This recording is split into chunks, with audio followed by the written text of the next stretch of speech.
نحمده ونصلي على رسوله الكريم اما بعد فاعوذ باللہ من الشیطان الرجیم بسم اللہ الرحمن الرحیم۔ بھائیوں اور بہنوں، سورۃ الاخلاص اور سورۃ الکوثر کا طوفانی وظیفہ فجر کی نماز کے بعد صرف ایک دن پڑھ لیں، قیمتی سے قیمتی چیز بھی انشاءاللہ اللہ رب العزت عطا فرمائے گا۔ حضرت محمد صلی اللہ علیہ وسلم نے فرمایا، محترم ناظرین، اللہ رب العزت نے اپنے بندوں کے لیے بے شمار راستے رکھے ہیں جن کے ذریعے وہ اس کی قربت حاصل کر سکتے ہیں۔ کبھی وہ دعا کے ذریعے اپنے بندے کو اپنی طرف بلاتا ہے، کبھی ذکر کے ذریعے، کبھی نفل نمازوں اور عبادات کے ذریعے، اور کبھی قرآن مجید کی چھوٹی چھوٹی صورتوں میں ایسی روحانی طاقت رکھ دیتا ہے کہ انسان دنیا اور آخرت کی کامیابیاں حاصل کر لیتا ہے۔ قرآن پاک کی ہر صورت اور ہر آیت میں ایک الگ روحانی راز پوشیدہ ہے، مگر کچھ صورتیں ایسی بھی ہیں جن کے ذریعے بندے کو خصوصی قرب، روحانی طاقت، دلی سکون اور حاجات کی فوری تکمیل عطا ہوتی ہے، اور انہی صورتوں میں سے دو نہایت ہی اہم، جامع اور بابرکت صورتیں شامل ہیں، سورۃ الاخلاص اور سورۃ الکوثر۔ ہمارا آج کا وظیفہ بھی انہی دو صورتوں کا ایسا طوفانی وظیفہ ہے جو فجر کی نماز کے بعد صرف ایک مرتبہ پڑھ لینے سے قیمتی چیز بھی اللہ رب العزت عطا فرماتا ہے، کیونکہ پیارے آقا صلی اللہ علیہ وسلم کا یہ فرمان ہے، ان دونوں صورتوں کو اگر فجر کی نماز کے بعد خلوص دل کے ساتھ صرف ایک دن پڑھ لیا جائے تو ایسی روحانی کیفیت اور اثر ظاہر ہوتا ہے کہ قیمتی سے قیمتی چیز بھی بندے کو نصیب ہو جاتی ہے۔ یہ وظیفہ حقیقتاً ایک طوفانی وظیفہ ہے، کیونکہ اس میں اللہ کی وحدانیت کا اعلان ہے اور نبی کریم صلی اللہ علیہ وسلم کی شان رسالت و کوثر کا اظہار ہے۔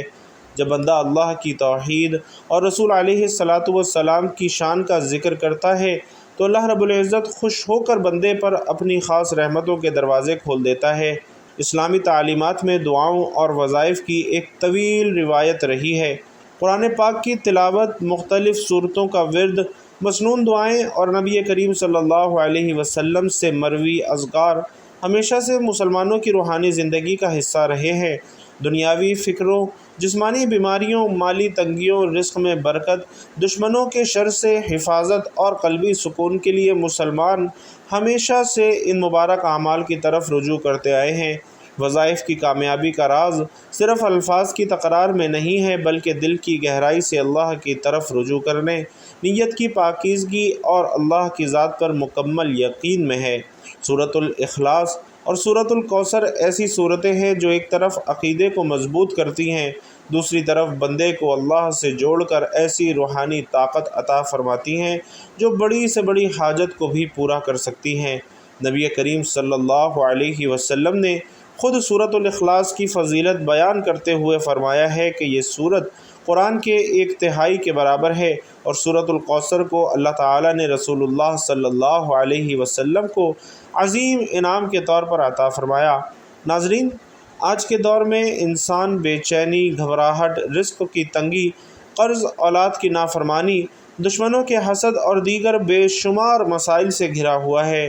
لوگ دواؤں، مشوروں، علاج اور دنیاوی تدابیر کی طرف تو جاتے ہیں، لیکن جب یہ سب ناکام ہو جاتے ہیں تو یاد آتا ہے کہ اللہ کی طرف رجوع ہی اصل حل ہے۔ یہی وجہ ہے کہ روحانی وظائف کی طرف رجوع کرنے والوں کی تعداد روز بروز بڑھتی جا رہی ہے، کیونکہ یہ وظائف نہ صرف آپ کو مسائل کا حل دیتے ہیں بلکہ دل کو سکون عطا فرماتے ہیں اور اللہ کی رحمتوں کو کھینچ لاتے ہیں۔ اب سوال یہ پیدا ہوتا ہے کہ سورۃ الاخلاص اور سورۃ الکوثر کو فجر کی نماز کے بعد ایک دن پڑھنے سے ایسا کیا ہو جاتا ہے کہ اللہ تعالیٰ قیمتی سے قیمتی چیز بھی انسان کو عطا فرما دیتا ہے؟ تو اس کا جواب قرآن کی ان صورتوں میں چھپی ہوئی حقیقتوں میں پوشیدہ ہے۔ سورۃ الاخلاص خالص توحید کا اعلان ہے۔ یہ اللہ کی وحدانیت، بے نیازی اور اس کی یکتائی کا ایسا جامع تعارف ہے جو کسی اور کلام میں نہیں ملتا۔ جب بندہ اس صورت کو اخلاص کے ساتھ پڑھتا ہے تو گویا وہ اللہ کی وحدانیت کا اعلان کر رہا ہوتا ہے، اور اللہ کو وہ بندہ محبوب ہو جاتا ہے جو کہ اس کی ذات کا اعلان کرتا ہے۔ اسی طرح سورۃ الکوثر رسول علیہ الصلاۃ والسلام کو عطا کی گئی کوثر نامی عظیم نعمت کی خبر دیتی ہے۔ انا اعطیناک الکوثر، بے شک ہم نے آپ کو کوثر عطا کی۔ یہاں کوثر کا مطلب بہت زیادہ خیر، بہت زیادہ بھلائی اور جنت کی ایک نہر ہے جو صرف نبی کریم صلی اللہ علیہ وسلم کی امت کو نصیب ہوگی۔ جب بندہ اس صورت کا ورد کرتا ہے تو گویا وہ اس خیر عظیم کی دعا کرتا ہے، اس کا طلبگار بنتا ہے اور اللہ کی بے شمار نعمتوں کا دروازہ اپنے اوپر کھولنے کی درخواست کرتا ہے۔ بھائیوں اور بہنوں، یہ دونوں صورتیں نہایت مختصر لیکن نہایت جامع اور اثر انگیز ہیں۔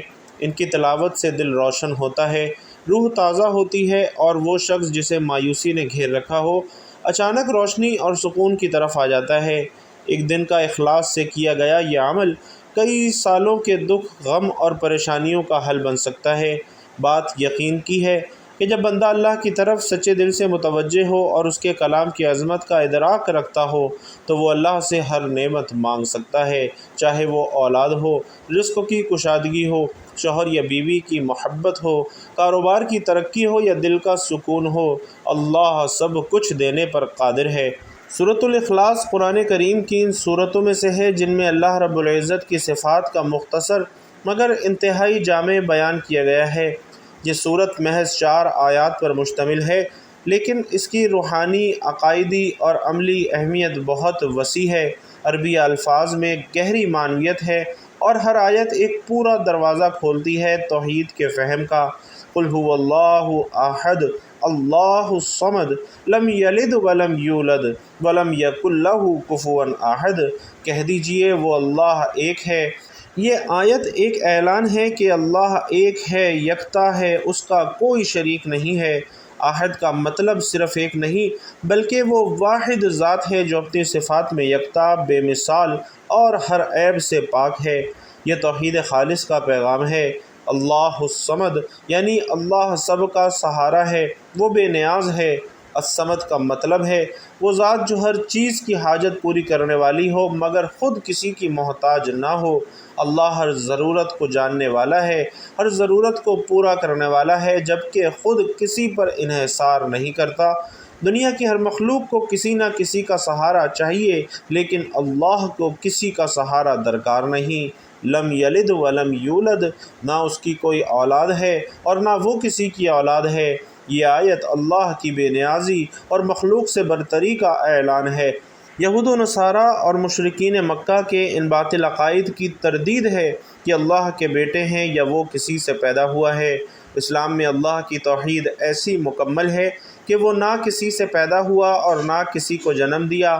وَلَمْ يَكُنْ لَهُ كُفُوًا أَحَدٌ، اور اس کا کوئی ہمسر نہیں، یعنی اللہ تعالیٰ کی ذات اور صفات میں اس کے کوئی برابر نہیں، کوئی اس جیسا نہیں، نہ اس کی شکل، نہ اس کی قدرت، نہ اس کی شان۔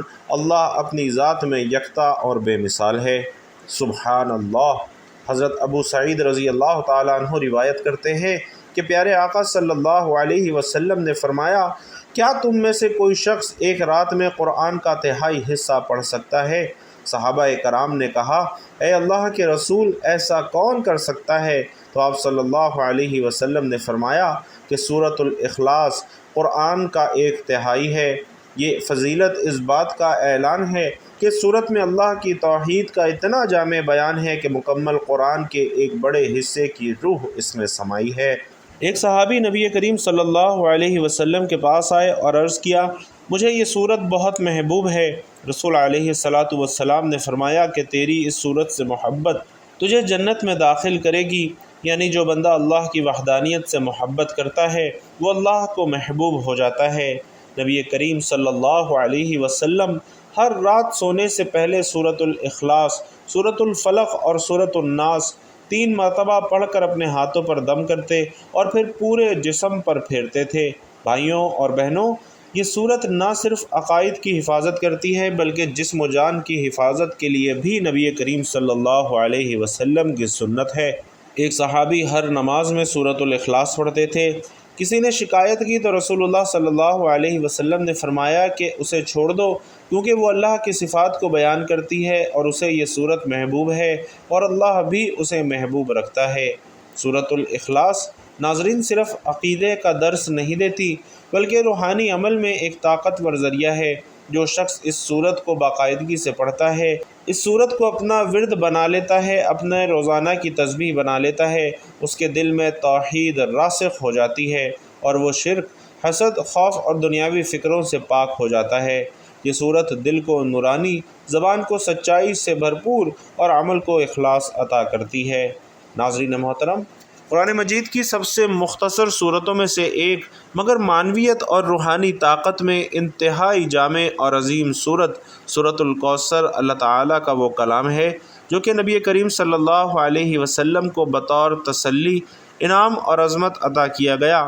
یہ صورت ہر اس شخص کے لیے روحانی سکون، عزت، رزق، دشمنوں سے نجات اور خیر و برکت کا خزانہ ہے جو اسے ایمان و اخلاص سے تلاوت کرے۔ انا اعطیناک الکوثر فصل لربک وانحر ان شانئک ھو الابتر، یعنی بے شک ہم نے آپ کو کوثر عطا کیا۔ یہ آیت نبی کریم صلی اللہ علیہ وسلم کے مقام و مرتبے کی بلند ترین گواہی ہے۔ الکوثر کا مطلب ہے خیر کثیر، جنت کی نہر، نبوت کی برکات، امت کی کثرت، دین اسلام کی وسعت، اور یہ سب مفاہیم اس بات کی دلیل ہیں کہ اللہ پاک نے نبی کریم صلی اللہ علیہ وسلم کو وہ عطا فرمایا جو کسی اور کو نہیں دیا۔ فصل لربک وانحر، پس آپ اپنے رب کے لیے نماز پڑھیں اور قربانی کریں۔ یہ آیت توحید اور اخلاص کی تعلیم ہے۔ اللہ تعالیٰ نے نبی کریم صلی اللہ علیہ وسلم کو حکم دیا کہ وہ ہر عبادت خالص اللہ کے لیے کریں۔ وانحر سے مراد قربانی ہے، یعنی عبادت اور نذرانے صرف اللہ کے لیے ہوں، نہ کہ کسی اور کے نام پر۔ ان شانئک ھو الابتر، بے شک آپ کا دشمن ہی بے نسل ہے۔ یہ آیت دراصل ان کفار کی تردید ہے جو نبی کریم صلی اللہ علیہ وسلم کا نعوذ باللہ مذاق اڑاتے تھے کہ ان کا کوئی بیٹا نہیں ہے اور ان کی نسل ختم ہو جائے گی۔ تو اللہ تعالیٰ انہیں جواب دے رہا ہے کہ آپ کا دشمن ہی اصل ابتر ہے، یعنی کہ جس کا نام و نشان مٹ جائے گا۔ اور ناظرین، آج ہم دیکھتے ہیں کہ نبی کریم صلی اللہ علیہ وسلم کا نام مبارک دنیا کے کونے کونے میں لیا جاتا ہے، جبکہ ابو جہل، عاص بن وائل جیسے دشمنوں کو صرف نفرت سے یاد کیا جاتا ہے۔ الکوثر کا مطلب ہے خیر کثیر، یعنی یہ صورت ایسی برکتوں سے بھری ہوئی ہے کہ جسے بھی اللہ چاہے اس کے رزق، عزت، مال، اولاد اور دین میں خیر عطا فرماتا ہے۔ یہ صورت پڑھنے سے رزق کی تنگی دور ہوتی ہے، محبت میں اضافہ ہوتا ہے، عزت ملتی ہے اور دشمنوں کی زبان بند ہو جاتی ہے۔ اللہ تعالیٰ نے اپنے نبی کو تسلی دی کہ آپ کا مقام بہت بلند ہے، اور آج بھی جو بندہ نبی کریم صلی اللہ علیہ وسلم سے محبت کرتا ہے اس پر اللہ کی خاص رحمتیں نازل ہوتی ہیں۔ یہ صورت نبی سے محبت کا درس دیتی ہے، اور جو نبی سے محبت کرے اللہ اس سے محبت کرتا ہے۔ یہ صورت ہمیں سکھاتی ہے کہ ہر عبادت صرف اور صرف اللہ کے لیے ہونی چاہیے۔ جو بندہ اخلاص سے نماز ادا کرے اور قربانی صرف اللہ کے لیے کرے اس پر اللہ کی خاص رحمتیں اور برکتیں نازل ہوتی ہیں۔ یہ صورت نیت کی پاکیزگی کا درس دیتی ہے، اور وظائف میں نیت ہی سب سے بڑی طاقت ہے۔ روحانی عملیات اور وظائف میں سورۃ الکوثر کو خصوصی حیثیت حاصل ہے۔ یہ صورت مختصر ہے مگر اس کا ورد کرنے والے کو خیرات کا دریا نصیب ہوتا ہے۔ اس صورت کو رزق میں برکت، دشمنوں سے نجات، عزت و وقار اور محبت میں اضافہ اور دل کی بے چینی کے خاتمے کے لیے پڑھا جاتا ہے، اور جو شخص اس صورت کو روزانہ یا کسی خاص وقت مثلاً فجر کے بعد مخصوص تعداد میں پڑھے وہ خود دیکھے گا کہ اس کے رزق میں کشادگی، معاملات میں آسانی اور دل میں عجیب سا سکون آ گیا ہے۔ اگرچہ سورۃ الکوثر سے متعلق مخصوص فضائل کی روایات کم ہیں، لیکن قرآن کی اس صورت کا تعلق چونکہ خیر کثیر اور نبی کریم صلی اللہ علیہ وسلم کی شان سے ہے، اس لیے اہل علم و مشائخ نے اس کی تلاوت کو بہت زیادہ اہم قرار دیا ہے۔ بزرگوں کے اقوال میں آیا ہے جس نے سورۃ الکوثر کو رزق کے لیے 129 مرتبہ صبح کے وقت پڑھا، اللہ رب العزت نے اسے غیب سے عطا فرمایا۔ یہ روحانی راز ایسے ہیں جو صدیوں کے تجربے سے منتقل ہوئے ہیں، اور ان کی تاثیر آج بھی وہی ہے۔ ناظرین محترم، اللہ تعالیٰ نے دن و رات کے لمحات کو یکساں نہیں بنایا۔ کچھ اوقات میں دعائیں جلد قبول ہوتی ہیں، کچھ لمحے ایسے ہوتے ہیں جن میں کی گئی عبادت اور تلاوت اللہ کے دربار میں فوراً پہنچتی ہے، اور انہی میں سے ایک عظیم اور بابرکت وقت فجر کا وقت ہے۔ یہ وقت محض دن کی ابتدا نہیں بلکہ روحانی، نفسیاتی، جسمانی اور باطنی زندگی کی کامیابی کا سنہری آغاز ہے۔ اسی لیے قرآن و حدیث اور بزرگان دین نے فجر کے بعد ذکر، تلاوت اور وظائف کی بار بار تاکید فرمائی ہے۔ قرآن مجید میں ارشاد باری تعالی ہے، اور فجر کے وقت قرآن کا پڑھنا یقیناً مشہود ہوتا ہے۔ مفسرین فرماتے ہیں کہ فجر کے وقت کی تلاوت کو اللہ کے خاص فرشتے سنتے ہیں۔ یہ وہ لمحہ ہے جب آسمان کے دروازے کھلے ہوتے ہیں اور زمین پر اللہ کی رحمت برستی ہے۔ رسول اللہ صلی اللہ علیہ وسلم نے فرمایا کہ جس نے فجر کی نماز جماعت سے پڑھی، پھر اسی جگہ بیٹھا اللہ کا ذکر کرتا رہا یہاں تک کہ سورج طلوع ہو گیا، پھر 2 رکعت نفل پڑھے تو اسے مکمل حج اور عمرے کا ثواب ملتا ہے۔ یہ عظیم الشان حدیث اس بات کا اعلان ہے کہ فجر کے بعد وقت گزارنا صرف تسبیحات کا فائدہ نہیں دیتا بلکہ حج جیسا روحانی مقام بھی عطا فرماتا ہے۔ فجر کے بعد کیا جانے والا عمل دن بھر کے رزق، خیر، کامیابی اور فیصلوں کو برکت بخشتا ہے۔ جو شخص اس وقت اللہ کے ذکر میں مشغول ہو، اللہ تعالیٰ دن بھر اس کے معاملات میں آسانی پیدا فرماتا ہے۔ اور اولیاء کرام فرماتے ہیں کہ فجر کے وقت نیک ارواح، فرشتے اور نورانی مخلوق کی موجودگی زیادہ ہوتی ہے، اسی لیے اس وقت کی گئی دعا جلد قبول ہوتی ہے اور دل پر روحانیت کا گہرا اثر ہوتا ہے۔ فجر کے وقت آنکھ کھلنا، نماز ادا کرنا اور اللہ کا ذکر کرنا اس بات کی علامت ہے کہ بندے کا دل سچا ہے اور خالص ہے۔ اللہ ایسے مخلص دلوں کو عطا کرنے میں بالکل دیر نہیں کرتا۔ یہ وقت ایسا ہے جب شیطان سب سے کمزور ہوتا ہے۔ جو بندہ فجر کے وقت ذکر کرتا ہے، شیطان سارا دن اس کے قریب نہیں آتا۔ یہ وقت حسد، نظر بد، جادو اور دیگر روحانی نقصانات سے حفاظت کا بہترین وقت ہے۔ تو ناظرین، آج کے وظیفے کی جانب چلتے ہیں۔ آپ نے نماز فجر کے بعد ان دونوں صورتوں کا عمل کس ترتیب اور کتنی تعداد میں پڑھنا ہے؟ تو آپ نے سب سے پہلے اٹھ کر نماز فجر ادا کرنی ہے، اور نماز فجر ادا کرنے کے بعد حضور پاک صلی اللہ علیہ وسلم کی ذات اقدس پر درود پاک کا نذرانہ پیش کرنا ہے۔ درود پاک آپ کوئی سبھی پڑھ سکتے ہیں، لیکن درود ابراہیمی کی فضیلت چونکہ تمام درودوں میں سب سے زیادہ ہے، اس لیے آپ کوشش کریں کہ درود ابراہیمی ہی پڑھیں۔ اللہم صلی علی محمد وعلی آل محمد کما صلیت علی ابراہیم وعلی آل ابراہیم انک حمید مجید۔ اللہم بارک علی محمد وعلی آل محمد کما بارکت علی ابراہیم وعلی آل ابراہیم انک حمید مجید۔ درود پاک پڑھنے کے بعد آپ نے سب سے پہلے اعوذ باللہ من الشیطان الرجیم بسم اللہ الرحمن الرحیم پڑھنا ہے، اور اس کے بعد سورۃ الاخلاص پڑھنی ہے۔ اس کے بعد آپ نے دوبارہ اعوذ باللہ من الشیطان الرجیم بسم اللہ الرحمن الرحیم پڑھ کر سورۃ الکوثر پڑھنی ہے۔ سورۃ الکوثر پڑھنے کے بعد آپ نے اپنے ہاتھوں میں ایک تسبیح لے لینی ہے۔ اگر آپ کے پاس تسبیح موجود نہیں ہے تو سیدھے ہاتھ کی انگلیوں پر گن کر یہ وظیفہ پڑھنا شروع کر دینا ہے، اور آپ نے 11 مرتبہ سبحان اللہ سبحان اللہ سبحان اللہ کا ورد کرنا ہے۔ 11 مرتبہ سبحان اللہ پڑھ لینے کے بعد آپ نے الحمدللہ 11 مرتبہ پڑھنا ہے، اور اس کے بعد آپ نے پھر درود پاک پڑھنا ہے۔ اس طرح آپ کا یہ وظیفہ مکمل ہو جائے گا، اور اس کے بعد آپ نے اللہ کی بارگاہ میں اپنے ہاتھ اٹھانے ہیں اور اپنی حاجات، جو بھی آپ کی نیت ہو، جو بھی مقصد ہو، آپ نے اسے اللہ کے سامنے رکھ دینا ہے۔ انشاءاللہ اللہ پاک آپ پر ضرور رحم و کرم فرمائیں گے، آپ کی حاجات کو پورا فرمائیں گے، کیونکہ ناظرین یہ وظیفہ ایک روحانی راز ہے۔ اس کے ذریعے صرف دنیا نہیں، آخرت بھی سنور جاتی ہے۔ اللہ تعالیٰ اپنے محبوب نبی کریم صلی اللہ علیہ وسلم کی عظمت کے وسیلے سے بندے کی پکار کو فوراً سنتا ہے، بشرطے کہ پکارنے والا سچا، خالص نیت اور دل عاجز ہو۔